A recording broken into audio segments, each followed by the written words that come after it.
In France, the number of dead from coronavirus continues to rise, with nearly 600 deaths recorded in just 24 hours. Police are strictly enforcing the government's tough quarantine measures over the Easter holiday. In Paris, railway stations, airports and major roads will be monitored to prevent people leaving the city. Lucy Williamson reports. It's not only nations that thrive on liberty, epidemics too. At stations across Paris today, every journey began with a police check.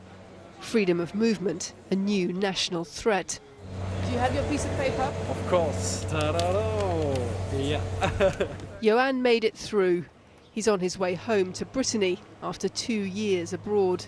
But even the smallest mistake means being turned away. I wrote the wrong date, not today's date, and they've told me I need to go back home to prepare another form. I have to go to work, but I can't.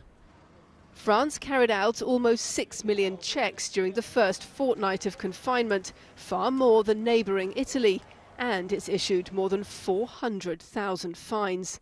But questions over when the confinement will end are growing.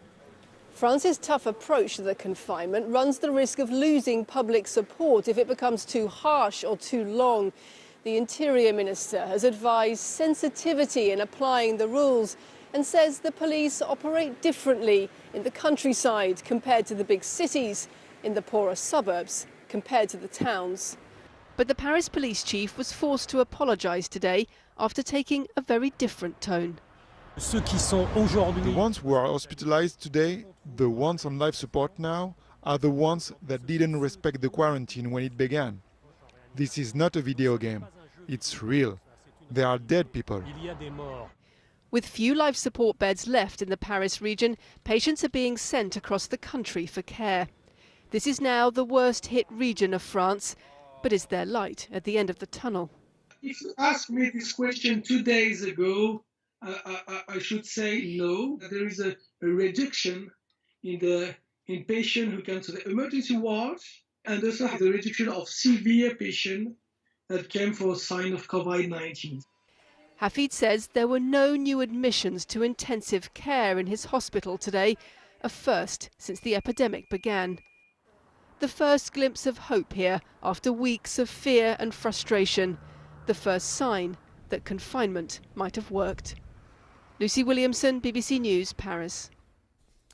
Just wanted to bring you some up-to-date figures while we're talking about Europe. In Spain, the number of recorded deaths from coronavirus has fallen for a second successive day. So they peaked on Thursday so far with 950 deaths.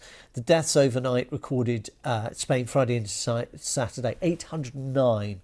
Total number of deaths in Spain now stands at 11,744, just behind Italy. Number of new cases in Spain also slowed slightly, with 7,026 people testing positive, taking the number who have the infection to just over 124,500.